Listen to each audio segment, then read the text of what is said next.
Hello, నేను miss రావు. వాహనదారులకు అత్యంత ఇంపార్టెంట్ న్యూస్. ఖచ్చితంగా దీన్ని మీరు సీరియస్గా తీసుకొని వినాల్సిందే. కారణం ఏంటంటే E20 పెట్రోల్ వాడుతున్నటువంటి వాహనదారులు గగ్గోలు పెడుతున్నటువంటి పరిస్థితి. ఇప్పుడు ఒక సర్వే సంస్థ చేసినటువంటి ఫలితాల ప్రకారం E20 పెట్రోల్ వాడుతున్నటువంటి వాహనాల్లో 58% పైగా రిపేర్లు వస్తున్నాయి. అలాగే మైలేజీ తగ్గుతూ ఉంది. వాస్తవంగా ఏప్రిల్ నుంచి ఈ E20 పెట్రోల్ని భారత ప్రభుత్వం విడుదల చేసింది. అంటే ఇథనాల్ 20% ఉన్నటువంటి పెట్రోల్ని మనకి అందిస్తుంది. ఇలా ఎందుకు చేసింది అని అంటే భారత ప్రభుత్వం కాలుష్యం నియంత్రించడానికి చేశామని చెప్తున్నారు.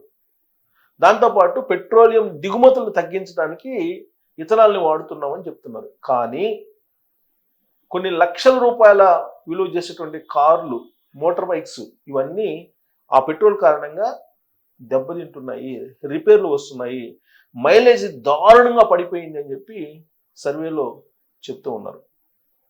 అయినప్పటికీ కేంద్ర ప్రభుత్వం మాత్రం వాటిని కంటిన్యూ చేస్తుంది. E20 పెట్రోల్ని, ఇథనాల్ మిశ్రమ పెట్రోల్ని వాడుతున్నటువంటి వాహనదారులని కదిలించి ఎంక్వైరీ చేసి సర్వే చేస్తే 2022 దాటిన తర్వాత వెహికల్స్ ఓకే, కానీ 2022 మోడల్కి ముందు వెహికల్స్ అన్నీ కూడా మైలేజీ పడిపోతుంది, రిపేర్లు ఎక్కువగా వస్తున్నాయి అని చెప్పి ఆ సర్వేలో తేలింది. అంటే 3 ఏళ్లకు పైబడినటువంటి వాహనాలు 3 years మీరు వాహనాన్ని కొనుగోలు చేసిన తర్వాత 3 సంవత్సరాల తర్వాత ఈ ప్రభావం ఉంటుంది. ఇథనాల్ పెట్రోల్ యొక్క ప్రభావం కనిపిస్తుంది. మైలేజ్ తగ్గిపోవటం, అలాగే రిపేర్లు చేయటం. సో ఇంకో సర్వే చేశారు సర్వే సంస్థ దీని మీద. ఈ సర్వే సంస్థ చేసినటువంటి సర్వే రిపోర్ట్ నేను మీకు చూపిస్తాను. ఆ రిపోర్ట్ చూసిన తర్వాత ఎంత దారుణమైనటువంటి నిర్ణయం కేంద్ర ప్రభుత్వం తీసుకుంది అనేది కూడా మీకు అర్థమవుతుంది. ఇదంతా ఎందుకు చేశారంటే ఇథనాల్ కంపెనీలు గడ్కరీకి సంబంధించిన కుమారుడివి అని చెప్పి ఈ మధ్యకాలంలో వచ్చినటువంటి ఆరోపణ, దానికి రియాక్ట్ కూడా అయ్యారు ఆయన. ఎందుకంటే నాకు సంపాదించుకోవడానికి చాలా బిజినెస్లు ఉన్నాయి, ఇథనాల్లోనే సంపాదించుకోవాల్సిన అవసరం లేదని చెప్పి ఆయన వ్యాఖ్యానించారు. అయినప్పటికీ ఇథనాల్కి సంబంధించినటువంటి బిజినెస్లో గడ్కరీ ఉన్నారు. బహుశా అందుకే 20% పెట్రోల్ మిశ్రమంతో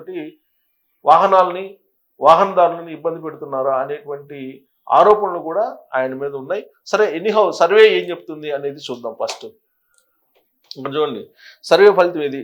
కాలుష్యాన్ని తగ్గించి ఇంధన దిగుమతులను నియంత్రించే లక్ష్యంతో ప్రభుత్వం చేపట్టిన ఇథనాల్ మిశ్రమ పెట్రోల్ ఇప్పుడు వాహనదారులకు కొత్త తలనొప్పిగా మారింది. ఈ కొత్త రకం పెట్రోల్ వాడకం మొదలుపెట్టినప్పటి నుంచి తమ వాహనాలు మైలేజీ గణనీయంగా పడిపోవడమే కాకుండా రిపేర్ల ఖర్చు తడిసి మోపిడవుతుందని దేశవ్యాప్తంగా వాహన యజమానులు లబోదిబోం అంటున్నారు. ఈ అంశంపై లోకల్ సర్కిల్స్ అనే సంస్థ నిర్వహించినటువంటి సర్వేలో దిగ్భ్రాంతికరమైన వాస్తవాలు వెలుగు చూశాయి. లోకల్ సర్కిల్స్ అనేటువంటి సంస్థ చేసింది ఈ సర్వే. ఏడాది ఏప్రిల్ నుంచి దేశవ్యాప్తంగా 20% ఇథనాల్ కలిపిన పెట్రోల్ సరఫరా అవుతున్నటువంటి విషయం తెలిసిందే. అయితే ఈ ఇంధనం వాడిన తర్వాత వాహనాల్లో సమస్యలు మొదలయ్యాయని మెజారిటీ ప్రజలు అభిప్రాయపడుతున్నారు. లోకల్ సర్కిల్స్ సంస్థ దేశంలోని 323 జిల్లాల్లో 36,000 మందికి పైగా వాహన యజమానులతో మాట్లాడిన ఈ సర్వేని రూపొందించారు. సర్వేలో పాల్గొన్న వారిలో 2022కు ముందు కొనుగోలు చేసిన వాహనాలు ఉన్న ప్రతి 10 మందిలో 8 మంది ఈ E20 పెట్రోల్తో మైలేజ్ దారుణంగా తగ్గిందని తెలిపారు. దీంతో ఇంధన ఖర్చులు పెరిగిపోయాయని ఆవేదన వ్యక్తం చేశారు. కేవలం మైలేజ్ మాత్రమే కాదు, వాహనాలు మరమ్మతులు కూడా భారీగా పెరిగాయని సర్వేలో తేలింది. సర్వేలో పాల్గొన్న వారిలో ఏకంగా 52% మంది తమ వాహనాలకు రిపేర్లు ఎక్కువయ్యాయని చెప్పారు. ఇంజన్ పనితీరు దెబ్బతినడం, ఫ్యూయల్ ట్యాంకులు పాడవడం, కార్బోరేటర్లతో సమస్యలు రావడం వంటివి ఇబ్బందులు ఉన్నాయని చెప్పి వాళ్ళు సర్వేలో చెప్పారు. ముఖ్యంగా 3 ఏళ్లు దాటిన పాత వాహనాల్లో ఈ సమస్యలు ఎక్కువగా కనిపిస్తున్నట్టు స్పష్టమైంది. ఆగస్టులో నిర్వహించిన సర్వేలో కేవలం 28% మంది రిపేర్లు గురించి ఫిర్యాదు చేయగా అక్టోబర్ నాటికి ఈ సంఖ్య 52%కి చేరడం సమస్య తీవ్రతకు అద్దం పడుతుంది. వాహనదారుల ఆందోళనను మెకానికులు కూడా ధృవీకరిస్తున్నారు. ఈ ఏడాది ఏప్రిల్ నుంచి పెట్రోల్ సంబంధిత రిపేర్లు సుమారు 40% పెరిగాయని వారు చెప్తున్నారు. ద్విచక్ర వాహనాల్లో ఫ్యూయల్ ఇంజెక్టర్లు చెడిపోవడం, ఆయిల్ ట్యాంకులు తుప్పుపట్టడం వంటి కేసులు పెరిగాయని వారు వివరించారు. చెన్నైకి చెందిన ఓ లగ్జరీ కారు యజమాని మాట్లాడుతూ ఈ E20 పెట్రోల్ వల్ల తన కారులోని ఇంధనం నీరుగా మారిపోయిందని, దాని రిపేర్కు ఏకంగా 4 లక్షలు ఖర్చు అయిందని తెలిపారు. మరోవైపు స్వచ్ఛ ఇంధన వినియోగాన్ని ప్రోత్సహించడంలో E20 ఒక కీలకమైన అడుగు అని ప్రభుత్వం సమర్థించుకుంటుంది. దీనివల్ల రైతులకు ఆర్థికంగా మేలు జరగడంతో పాటు ముడి చమురు దిగుమతులు తగ్గుతాయని చెబుతోంది. ప్రపంచవ్యాప్తంగా ఇథనాల్ మార్కెట్ కూడా వేగంగా విస్తరిస్తుంది. అయితే ప్రభుత్వ లక్ష్యాలు ఎలా ఉన్నా క్షేత్రస్థాయిలో వాహనదారులు ఎదుర్కొంటున్నటువంటి సమస్యలపై దృష్టి సారించాల్సిన అవసరం ఉందని నిపుణులు అభిప్రాయపడుతున్నారు. ఎవరు నిపుణులు అభిప్రాయపడ్డా ప్రభుత్వం దాని లాభం దాన్ని చూసుకుంటుంది. లోకల్ సర్కిల్స్ చాలా క్లియర్గా సర్వే చేసింది. ఈ సర్వేలో దారుణమైన అంశాలు బయటపడ్డాయి. కొన్ని లక్షల వాహనాలు E20 పెట్రోల్ కారణంగా దెబ్బతింటూ ఉన్నాయి. ఇథనాల్ మిశ్రమం 20% ఇథనాల్ని కలిపి పెట్రోల్ మనకి అందిస్తున్నారు. దీని మీద పెద్ద ఉద్యమం రాకపోతే మీ వాహనాలు, మీ కారు కానీ బైక్ కానీ రిపేర్ రావటం ఖాయం. అలాగే కొన్ని సందర్భాల్లో ఇథనాల్ని మిశ్రమం చేసిన పెట్రోల్ని ఇచ్చినప్పుడు పెట్రోల్ బంకుల్లో ట్యాంకుల్లోనే నీళ్లుగా మారిపోతుంది. ఇథనాల్ మిశ్రమం కరెక్ట్గా లేకపోతే, ఆ కాంబినేషన్ అనేది కరెక్ట్గా లేకపోతే మొత్తం పెట్రోలే నీళ్ళగా మారిపోయే అవకాశం ఉంది. ఎలా అంటే ఇప్పుడు పెట్రోలు నీళ్లు రెండు కలిసే ఉంటాయి.